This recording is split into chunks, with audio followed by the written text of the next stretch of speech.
السلام عليكم ورحمة الله تعالى وبركاته، ازيكم يا شباب؟ يا رب تكونوا بخير. ان شاء الله النهارده موعدنا مع حل محافظة القاهرة في الجبر للصف الثالث الاعدادي. وزي ما وعدناكم قبل كده ان احنا ان شاء الله هنحل معاكم الامتحانات جميعا بكل تفاصيلها. وبإذن الله بعد ما تخلص الامتحانات ان شاء الله حل جميعا هتكون قادر انك تخش الامتحان بتاعك 100%. طيب يلا عشان ما ناخدش وقت كده ونخش في الموضوع على طول. السؤال الأول: ألف تنتمي ح، بحيث ألف زائد سالب ألف يساوي سالب ألف زائد ألف يساوي صفر. تعال نفهم الكلام ده بيقول إيه. هو هنا بيقول لك إن أنا عندي عدد زائد سالب عدد يساوي سالب العدد زائد العدد. هو هنا عمل إيه؟ هو هنا عمل عدد وراح عامله المعكوس الجمعي بتاعه، وبعدين قال لك سالب العدد زائد العدد ده مجموعهم مع بعض يديني كام؟ صفر. هو ايه اللي اجمعه على عكسه يديني صفر؟ هو المعكوس الجمع اولا، بس تعالى ناخد الاختيارات واحده واحده كده ونفصصه. محايد جمعي اللي هو الصفر، الصفر هو المحايد الجمعي. اما المحايد الضربي هو الواحد. اما المعكوس الجمعي ده عدد زائد معكوسه يساوي صفر، وده الاختيار الصحيح. المعكوس الضربي ان انا بقلب العدد، يعني لو معايا عدد مثلا 2 على 3 فمقلوبه هو 3 على الاتنين. ده بقى طبعا سؤال تراكمي جاي في محافظة القاهرة. السؤال التاني بيقول لك ايه؟ عندك زوج مرتب يساوي زوج مرتب س ناقص 4 و3 يساوي صفر و3. فإن قيمة س، عشان أقدر أجيب قيمة س فأنا هعمل إيه؟ هساوي المسقط الأول اللي هو س ناقص الأربعة يساوي صفر. عشان أقدر أجيب قيمة السين فأنا هودي الأربعة بعكس الإشارة، يعني أقول س تساوي 4. يعني قدرت كده أجيب قيمة السين فتساوي 4، فالاختيار الدال هو الصحيح. نيجي للسؤال 3: إذا كان ألف على باء يساوي ج على د فاصلة ألف تساوي ج م. طبعا السؤال ده في وحدة النسبة والتناسب، فأنا كلنا عارفين إزاي أجيب قيمة الألف وإزاي أجيب قيمة الجيم. ما دام اداك هنا ألف، ألف بتساوي ج م. هو إحنا كنا بنقول لما يكون عندي عدد نسبة ألف على باء تساوي ج على د، فأنا قلت بساوي النسبتين دول برمز وليكن م. فمن هنا ألف ممكن أقول ألف بتساوي في اللي قدامها ج مضروبة في الميم تبقى ج م. يبقى على طول الباء هتساوي الدال مضروبة في الميم يبقى د م. طيب هو اللي زي هو عمله في البسط أنا عملته في المقام، يبقى الاختيار بتاعي الصحيح إن الباء بتساوي الدال م، والاختيار ج هو الصحيح. نشوف السؤال رقم 4: جذر 5 زائد 2 ضرب جذر 5 ناقص 2. طبعا ده عدد ومرافقه، معلومة برضه تراكمية. ما باجي أضرب عدد في مرافقه بضرب العدد الأول في الأول، فأقول له جذر 5 في جذر 5 هيساوي. السؤال رقم 4: جذر 5 في جذر 5، وبعدين هضرب العدد التاني في التاني، 2 في سالب 2 بسالب 4. ده هيديني 5، 5 ناقص الأربعة تساوي 1. صحيح. طبعًا واحد تاني ممكن يقول لي يا مستر أنا هاضرب جذر 5 في القوس التاني كله، وال2 في القوس التاني كله وهاطلّع الناتج. أقول له صح. أنا أقول لك حل أسرع ممكن تدخّلها كلها آلة حاسبة وتدّيك الاختيار الصحيح بتاعك هو 1. السؤال رقم 5 ده إحصاء من مقاييس التشتت. أنا عارف إن مقاييس التشتت في عندي أكتر من طريق، في طريقتين، في عندك المدى والانحراف المعياري. قُلنا المدى قبل كده هو أبسط طريقة بس مش دقيق. تمام.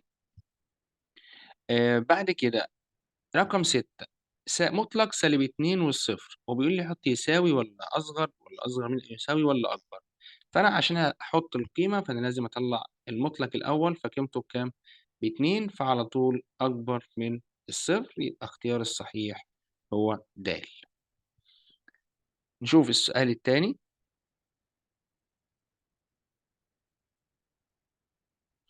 إذا كانت ص تتغير طرديًا مع س، كلنا عارفين إن دي علامة التغير، وص تساوي 5 عندما س تساوي 15، أوجد قيمة س عندما ص تساوي 3.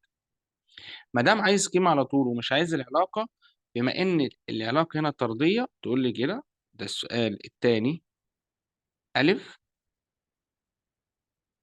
بإن ص بتتغير طردي مع س، فأنا أقدر أقول إن س1 على س2 هتساوي ص1 على ص2 ما دام مش طالب منك العلاقة. طيب بيقول لك ص بتساوي 5 عندما س بتساوي 15، يبقى هو هنا كده مديك س1 وص1، يعني تقول لي 15 والصاد بتاعتها هي كام؟ 5. أوجد س عندما ص بتساوي 3، أروح أحط س2 ولما ص ب3. عشان حضرتك تعرف تجيب قيمة الس فتضرب طرفين في وسطين، يبقى س2 هتساوي 3 في 15 على ال5، على ال5 فيها ال1 على ال5 فيها ال3، يبقى قيمة الس التانية طلعت بكام؟ ب9. طبعًا أستخدم القانون ده لو كان عايز قيمة فقط، أمّا لو هو عايز يجيب العلاقة فهيكون ليها طريقة تانية. تمام.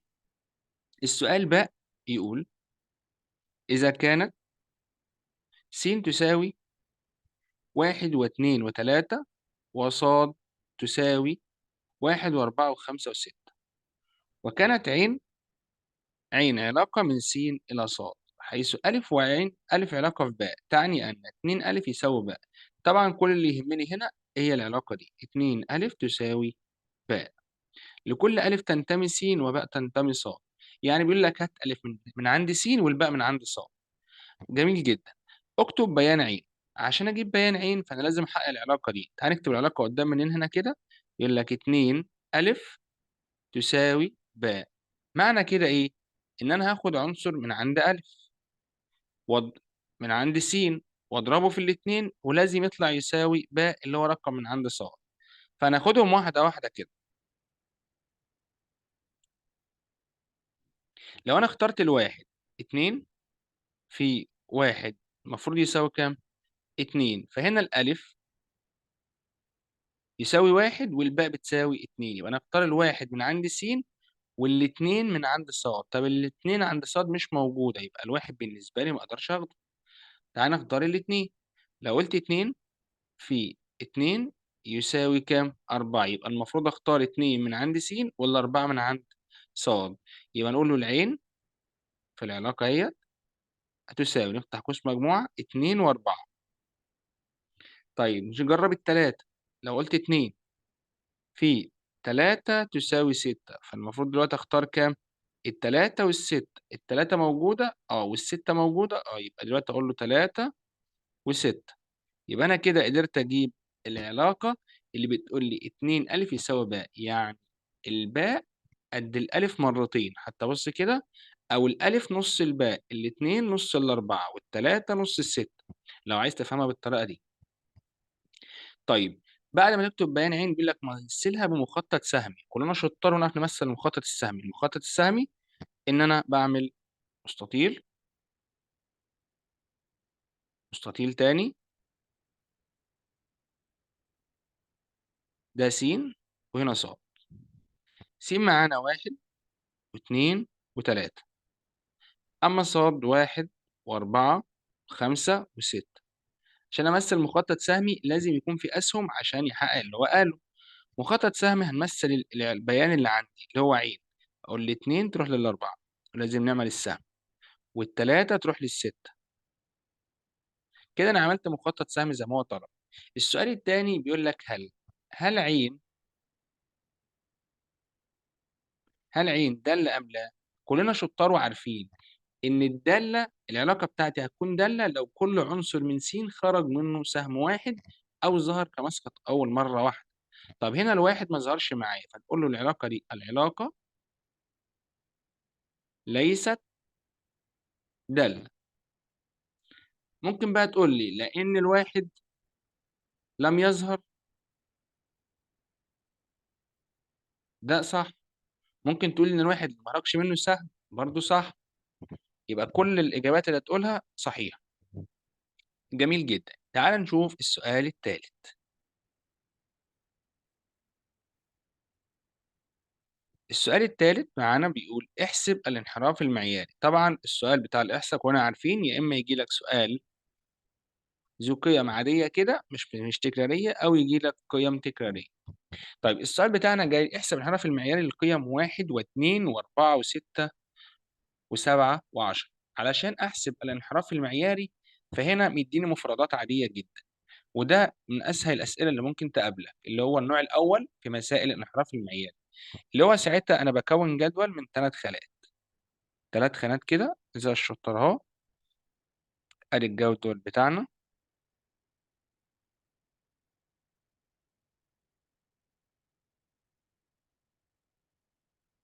والجدول ده هنقسّمه 3 خانات س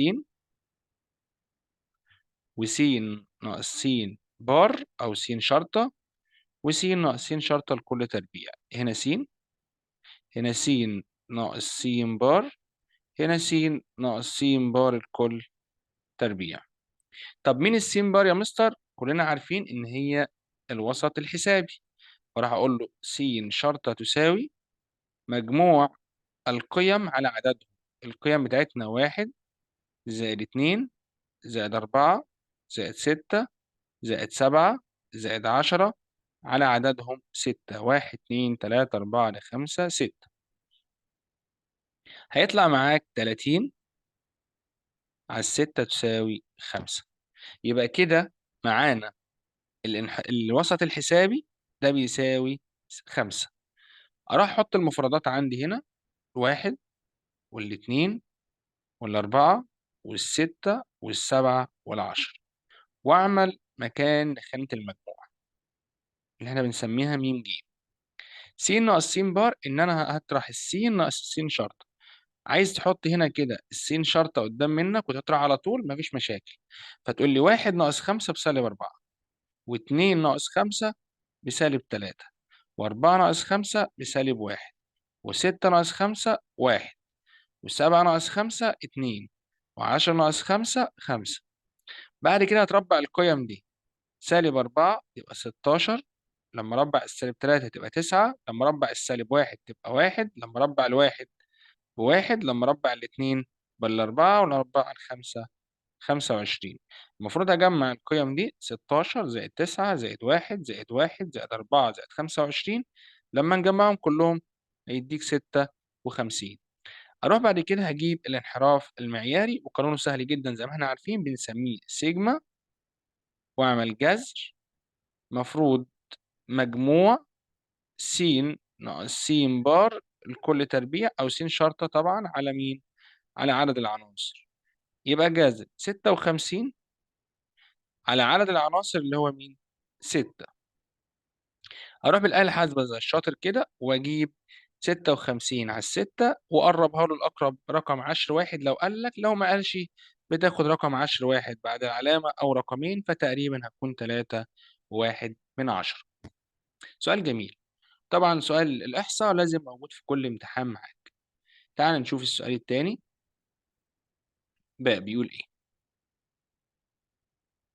بيقول لك إذا كان س ناقص 3 ص على س زائد 2 ص بتساوي 2 على ال3، أوجد قيمة س على ص. عشان أقدر أجيب قيمة س على ص فديّة أنا هاعمل إيه، هاطبّق طرفين في وسطين عشان أوصل لقيمة الس وأوصل لقيمة الص. باقول له ال3 في س ب3 س و3 في -3 ص بسالب 9 ص يساوي و2 في س ب2 س و2 في 2 ص ب4 ص، وأبدأ أجمّع السينات مع بعضيها والصادات مع بعضيها. أعلّمك طريقة بسيطة جدًا تجمّع بيها، هتنزّل السين الناحية دي اللي في الأول 3 س وتنزّل اليساوي وتروح زي الشاطر تجيب السين بعكس الإشارة، اللي هي لو موجب 2 س تبقى -2 س، وأنزّل الصاد اللي هي الناحية دي ال4 ص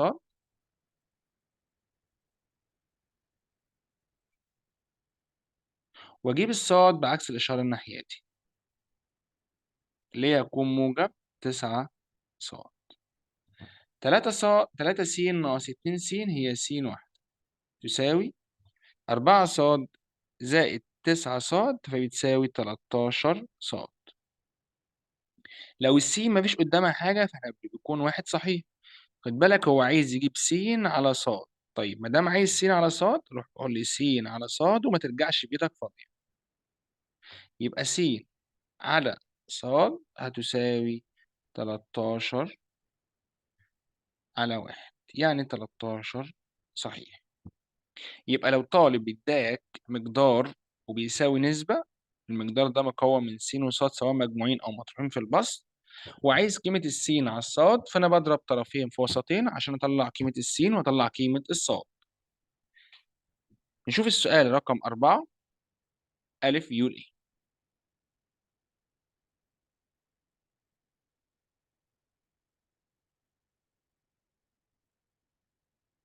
السؤال يا شباب بيقول لك من الشكل المقابل أوجد كل من، عايز س وعايز ص.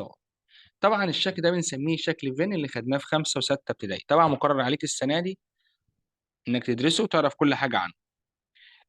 طبعا ش يعني المجموعة الشاملة اللي هو المستطيل اللي بره ده، وقال لك جوه في المجموعة س والمجموعة ص.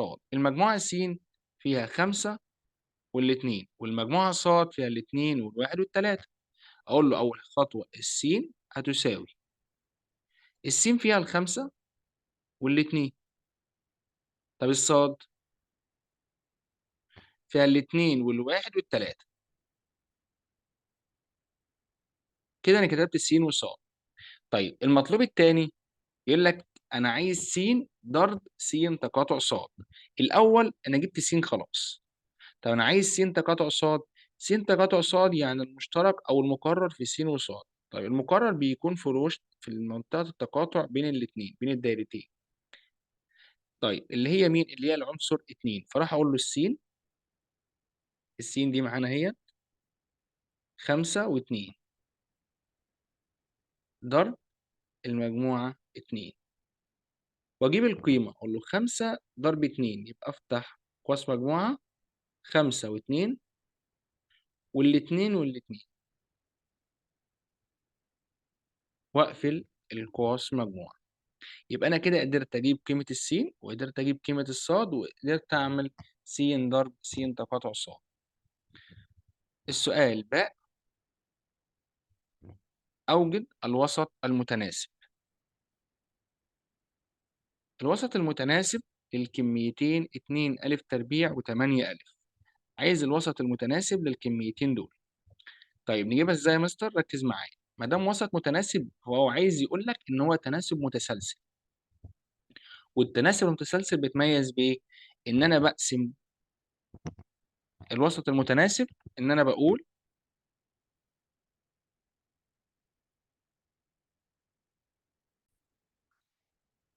يبقى يا شباب الوسط المتناسب دلوقتي ان انا هجيب الوسط المتسلسل، اشتغل وسط متسلسل ما بين الكميتين دول اللي هو التناسب المتسلسل بتاعنا. واحنا عارفين ان الوسط المتناسب هو عبارة عن موجب سالب جذر ضرب الكميتين دول اللي هو الأول في التالت ألف تربيع ضرب 8 باء تربيع، وأبدأ أجيب القيمة بتاعتهم موجب وسالب جذر 2 في 8 ب16 ألف تربيع باء تربيع. يبقى من هنا قيمة ال16 هي موجب سالب 4، والألف تربيع جذرها ألف والباء تربيع جذرها باء، يبقى ده اسمه الوسط المتناسب ما بين الكميتين. يبقى هي دي الكميتين ولكن عايز الوسط المتناسب، فتقول لي موجب وسالب الجذر التربيعي للمقدار الأول في المقدار الثاني يديك الوسط المتناسب. نيجي السؤال الخامس يا شباب يقول إيه؟ مثل بيانيا منحنى الدالة د س 4 ناقص س تربيع متخذا س تنتمي من -2 ل2، ومن الرسم أوجد إحداث نقطة رأس المنحنى القيمة العظمى أو الصغرى. سؤال جميل ودايما بيتكرر في امتحانات كتير. هو هنا بيديك دالة ويقول لك ارسمها، فأنا طبعا عارفين إن إحنا بنكون جدول، والجدول ده بنجيب فيه قيم للسين اللي هو مديها لك واستنتج منها قيم للصاد يا إما يدويا أو بالآلة الحاسبة. فتعال نشوف مع بعض هنعملها إزاي.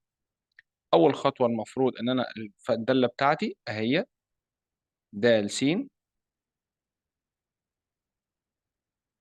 هي عبارة عن 4 ناقص س تربيع. تمام، ده كانت الدالة بتاعتي 4 ناقص س تربيع. جميل جدا. والفترة بتاعتنا إن س تنتمي من -2 ل2. أبدأ أكتب -2 -1 0 1 2. المفروض إن أنا أجيب القيم بتاعتي دي يا إما آلة حاسبة، زي ما إحنا عارفين بنضغط مود ونجيب كلمة تيبل الإف أوف إكس وندخل البداية، ندخل الدالة 4 ناقص س تربيع وأدخله البداية وأدخله النهاية. طيب تعالى أما أعلمك إزاي بتعوض. هعوض مرة بالسالب 2 ومرة أعوض بالسالب 1. لما أعوض بالسالب 2 تربيع هنا تبقى ب4، 4 ناقص 4 0. ولما أعوض بالسالب 1 هتبقى ب1، 4 ناقص 1 3. ولما أعوض بالصفر تديك 4. ولما أعوض بالواحد هتديني 3. ولما أعوض بالاتنين هتديني 0. نيجي نرسمها بعد كده. المفروض إن أنا يكون معايا الشبكة تربيعية زي ما أنتم شايفين كده. هبدأ أقول ده محور السينات وده محور الصادات. حط الأرقام بتاعتي 1 2 3 4 5 -1 -2 -3 وهكذا. 1 2 3 4 5 -1 -2 -3. طبعا ده محور الصادات الموجب ومحور الصادات السالب. أبدأ بعد كده أمثل النقط بتاعتنا. النقطة -2 و0 عندي السالب 2 و0 يبقى على محور السينات. النقطة -3 و1 أدي -3 -1 سوري -1 و3 عند -1 ويطلع لل3. بعد كده 0 و4 للصفر عند ال4. 1 و3 عند ال1 وال3. 2 و0 عند ال2 و0. وأبدأ أمثل الدالة بتاعتي بمنحنى بإيدي وليس بالمسطرة. طبعا بيكون مديك في الامتحان كراسة رسم بياني زي اللي قدام، ورقة رسم بياني زي اللي قدام منك مخططة كده مربعات. كده أنا رسمت الدالة. بعد كده أبدأ أجاوب على الأسئلة اللي هو اداها لي. بيقول لي عايز نقطة رأس المنحنى. رأس المنحنى يا إما بجيبها من الجدول يا إما بجيبها من الرسمة، وهي النقطة اللي بتتوسط الرسمة اللي هي الرأس دي اللي أنا مش هقول لك عليها دي. دي نقطة رأس المنحنى بتاعتي. طب كام وكام يا مستر؟ تعال نشوف. هتبقى عند الصفر والأربعة. طب لو أنا عايز أجيبها من الجدول يا مستر، تعالى أما أقول لك بتجيبها إزاي. إنك أنت بتاخد النقطة اللي في نص الجدول وأدي قيمة مع قيمة، واحدة مع واحدة، يبقى اللي في نص الجدول هي صفر وأربعة. دي نقطة رأس المنحنى. يقولوا نقطة رأس المنحنى هي صفر وكام يا شباب؟ هي صفر وأربعة. تمام؟ طيب عايز القيمة العظمى ولا الصغرى؟ اتفقت معاكم قبل كده بتبقى على حسب الرسمة اللي معاك. لو الرسمة والشال تحت فهي عظمى، ولو الشال فوق فهي صغرى. برضو كنت بقولها للطلبة بتاعتي لو هي عاملة 8 أو عاملة 7 فالسبعة دي أصغر من ال8. فبنشوف الكبيرة ال8 فتبقى عظمى عشان الناس اللي بتنساها، والسبعة بتبقى صغرى. وطبعا بكون عارف رسمتي من قبل ما أرسم إن لو إشارة السين تربيع سالبة بتكون عظمى ولو هي موجبة بتكون صغرى. طبعا هنقول له هنا هي عظمى لما تكون الصاد بتساوي كام؟ 4. باخد مسقط الصاد من هنا. جميل جدا. نيجي للسؤال الأخير في المحافظة بتاعتنا. بيقول لي هنا إذا كان س على أ زائد باء ناقص الج يساوي ص على أ ناقص باء زائد ج يساوي ع على باء ناقص أ زائد ج. اثبت أن س زائد ص على أ تساوي ص زائد ع على ج. طبعا دي خاصية من خواص التناسب. لو أنت عايز تجيب من المقدار ده كله، عايز توصل للإثبات ده، فأنت بتشوف إيه اللي حصل في الإثبات وتطبقه من المعطى. لو خدت بالك من الطرف الأيمن هو بيقول لك س زائد ص، يبقى أنا عايز توصل من المعطى اللي معاك فوق إن س زائد ص. لو خدت بالك س موجودة في حد النسبة الأول وصاد في النسبة الثانية. فهتقول لي هنا بيجمع النسبة الأولى على النسبة الثانية أو بإضافة النسبة الثانية إلى الأولى. يبقى هنا أقول بجمع النسبة الأولى زائد الثانية بجمع النسبة الأولى والثانية. تعال نطبق الكلام ده. يبقى س زائد ص أجمع المقدمات وأجمع التوالي. التوالي عندي ألف زائد باء ناقص ج، كده أنا خدت الجزئية دي. أجي آخد بقى الزائد، ألف ناقص باء زائد ج، سالب ج راح مع الجيم، والسالب باء راح مع مين؟ مع الباء. هيتفضل لك ألف وألف. يبقى دي كده الحد الأول أهوت، س زائد ص على 2 ألف. طبعا دي بنسميها إحدى النسب.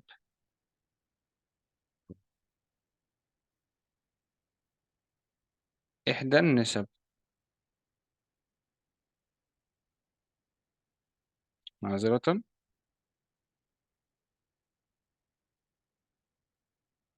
نيجي على الطرف الأيسر وأحاول أستنتجه برضو من اللي هو مديهولي. قال لي ص زائد عين، أنا عايز أوصل أجمع الصاد والعين. طيب ضرب الصاد في رقم ما ضربش، ضرب العين في رقم برضو ما ضربش، يبقى أجمع حد النسبة الثانية والثالثة. فأقول له بجمع النسبة الثانية والثالثة.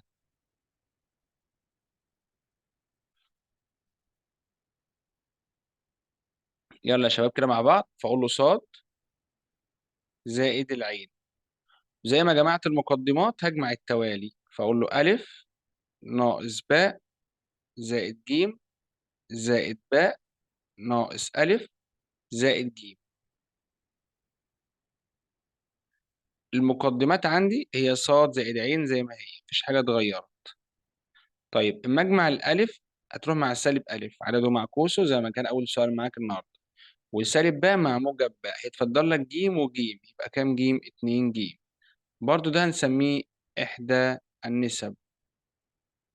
طيب ما يكون دي إحدى النسب ودي إحدى النسب، أنا عارف ما دام الاتنين دول إحدى النسب يبقى متساويين. فأقول له س زائد ص على الاتنين ألف المفروض تساوي ص زائد عين على 2 ج. النسبتين دول متساويين، فأنا ممكن أشيل الاتنين مع الاتنين، هيتفضل لك النسبة دي والنسبة دي.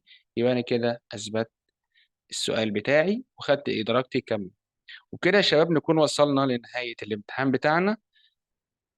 أتمنى نكون استفدنا. ومتنساش تشترك في القناة وتفعل زر الجرس عشان يوصل لك كل جديد. والسلام عليكم ورحمة الله تعالى وبركاته.